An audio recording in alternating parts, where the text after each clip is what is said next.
এই রেসিপিটা নতুন কোনো রেসিপি নয়, আমরা সবাই জানি বানাতে, তবে চেষ্টা করেছি একটু অন্যভাবে বানানোর যাতে টেস্টটা ভালো লাগে। তাহলে শুরু করছি আমার আজকের রেসিপি।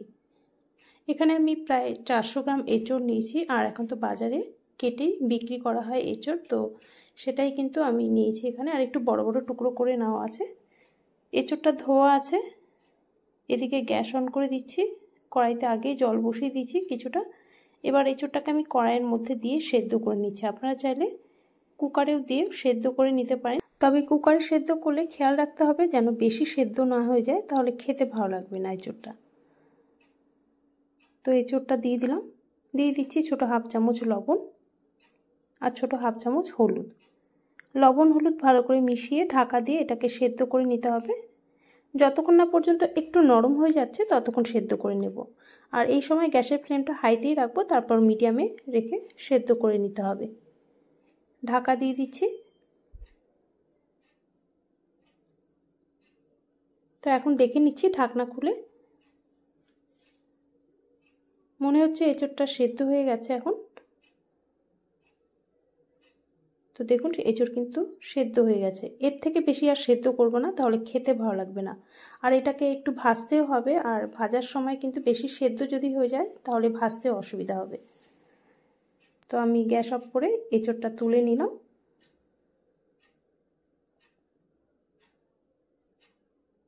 এবার কড়াইয়ের জলটা ফেলে পরিষ্কার করে নিয়েছি। কড়াইতে দিয়ে দিচ্ছি সর্ষের তেল। এখানে প্রায় বড় 3 চামচ সর্ষের তেল দিয়ে দিলাম। তেল গরম হলে এখানে আলুটাকে ভেজে নেব। প্রথমে দুটো মিডিয়াম সাইজের আলু একটু বড় বড় টুকরো করে কেটে নিয়েছি। ছোটো হাফ চামচ লবণ দিয়ে দিচ্ছি। দিয়ে দিচ্ছি সামান্য হলুদ, প্রায় ছোটো হাফ চামচ হলুদ দিয়ে দিলাম। এবার হলুদ লবণটা মিশিয়ে নিচ্ছি আলুর সাথে। এবার ঢাকা দিয়ে দিয়ে আলুটাকে একটু নরম করে ভেজে নেব।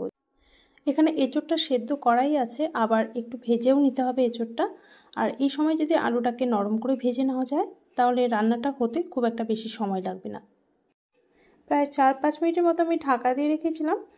এবার ঢাকনাটা সরিয়ে আলুটা আরও একটু সময় নিয়ে ভেজে নিচ্ছি। তো দেখুন আলুটা ভেজে নিলাম। আলু তুলে নিয়ে এই তেলের মধ্যে এঁচোড়টাকে হালকা একটু ভেজে নেব। তো এঁচোড় দিয়ে দিচ্ছি।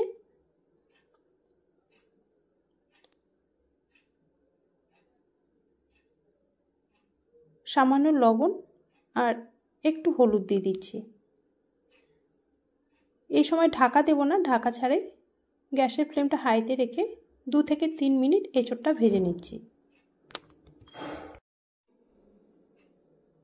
তো এঁচোড়টা এখন তুলে নিচ্ছি। তুলে কড়াইটাকে একটু পরিষ্কার করে নিচ্ছি।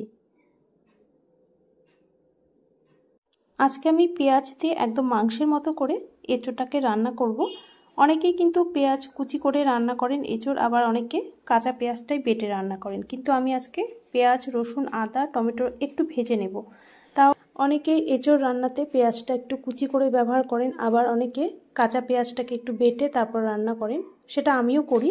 কিন্তু এইভাবে যদি একটু ভেজে তারপর বেটে নেওয়া যায় পেঁয়াজটাকে, পেঁয়াজের সাথে রসুন, আদা, টমেটো, তাহলে কিন্তু খেতে বেশি ভালো লাগে। আর কাঁচা পেঁয়াজের পেস্টটা যদি ব্যবহার করা যায় আর ভালো মতো যদি কষানো না হয় তাহলে কিন্তু একটা কাঁচা গন্ধ করে। সেই কারণেই আমি আদা, রসুন, পেঁয়াজ, টমেটো একসাথে ভেজে নিলাম। তো পেঁয়াজ, রসুন, আদাটাকে হালকা একটু ভেজে নিয়ে তারপর এর মধ্যে টমেটো দিয়ে দিলাম।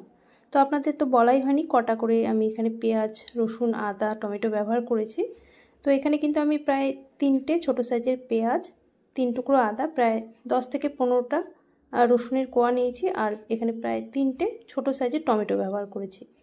তো সব কিছু একটু ভেজে ঠান্ডা করে পেস্ট করে নিলাম। এবার রান্নাটা করে নিচ্ছি। কড়াইতে প্রায় আরও দিয়ে দিচ্ছি হাফ কাপের থেকে একটু কম সর্ষের তেল। দিয়ে দিচ্ছি একটা তেজপাতা ফোড়ন, শুকনো লঙ্কা দিয়ে দিচ্ছি একটা, ছোটো 1 চামচ দিয়ে দিচ্ছি 5 ফোড়ন। এই রান্নাতে আমি জিরে ব্যবহার করছি না, 5 ফোড়নটাই ব্যবহার করলে স্বাদটা বেশি ভালো হয়। ছোটো 1 চামচ 5 ফোড়ন দিয়ে ফোড়নটা একটু ভেজে নিয়ে তারপর যে পেস্টটা করে রেখেছিলাম সেই পেস্টটা দিয়ে দিলাম এর মধ্যে। এবার পেস্টটাকে দিয়ে একটু কষিয়ে নিচ্ছি। খুব একটা সময় লাগবে না, কারণ সব কিছু ভাজাই আছে। এর মধ্যে দিয়ে দিচ্ছি ছোটো 1 চামচ লঙ্কার গুঁড়ো, ছোটো হাফ চামচ হলুদ, দিয়ে দিচ্ছি পরিমাণ মতো লবণ বা স্বাদ অনুযায়ী লবণটা দিতে হবে। তো একটু নেড়ে চেড়ে নিচ্ছি। এর মধ্যে আরও দুটো মশলা দেওয়ার বাকি আছে, সেটা হলো জিরের গুঁড়ো আর ধনের গুঁড়ো। দিয়ে দিচ্ছি ছোটো 1 চামচ জিরের গুঁড়ো, ছোটো 1 চামচ ধনের গুঁড়ো। তো মশলাটাকে একটু কষিয়ে নিচ্ছি। মশলা থেকে তেলটা যখন একটু আলাদা হয়ে আসবে, তারপর এর মধ্যে ভেজে রাখা এঁচোড় আর ভেজে রাখা আলুটা দিয়ে দিচ্ছি। এবার মশলার সাথে আলু এঁচোড় ভালো করে মিশিয়ে নিচ্ছি আর একটু কষিয়ে নিচ্ছি, যাতে মশলা ভালো মতো এঁচোড় আর আলুর মধ্যে ঢুকে যায়। তারপর এর মধ্যে জল দিয়ে দিতে হবে। আর আমি অন্যদিকে জল বসিয়ে দিয়েছি গরম হতে। জলটা গরম হলেই আমি এর মধ্যে ঢেলে দেব। তো জলটা গরম হয়ে গেছে, এবার দিয়ে দিচ্ছি পরিমাণ মতো জল। এঁচোড় তো সেদ্ধ করেই নিয়েছিলাম, আর এদিকে আলুটাও ভালো মতো ভেজে নিয়েছি, আর এঁচোড়ও ভাজা আছে, তাই খুব একটা সময় লাগবে না রান্নাটা হতে। আর আমি আমার পরিমাণ মতো এখানে জলটা দিয়ে দিলাম, কারণ আমি খুব একটা গ্রেভি রাখবো না এর মধ্যে, একটু মাখা মাখা করে নাও। আপনারা যদি গ্রেভি একটু বেশি রাখতে চান, সেক্ষেত্রে জলটা একটু বেশি করে দিতে পারেন। আর আমি কিন্তু এর মধ্যে বাটা কাঁচা লঙ্কা ব্যবহার করিনি, তাই চেরা দুটো কাঁচা লঙ্কা দিয়ে দিলাম।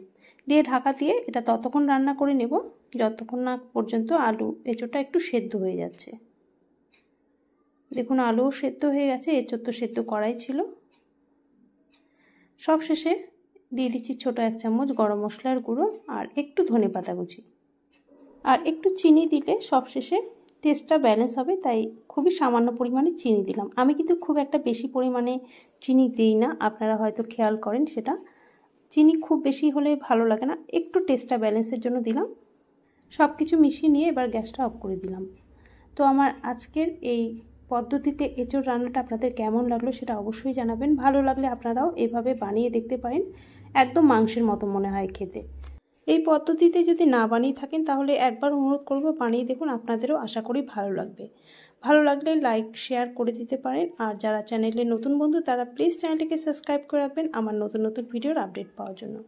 আজ এখানেই শেষ করছি, আপনাদের সাথে আবার দেখা হচ্ছে নেক্সট একটা ভিডিওতে।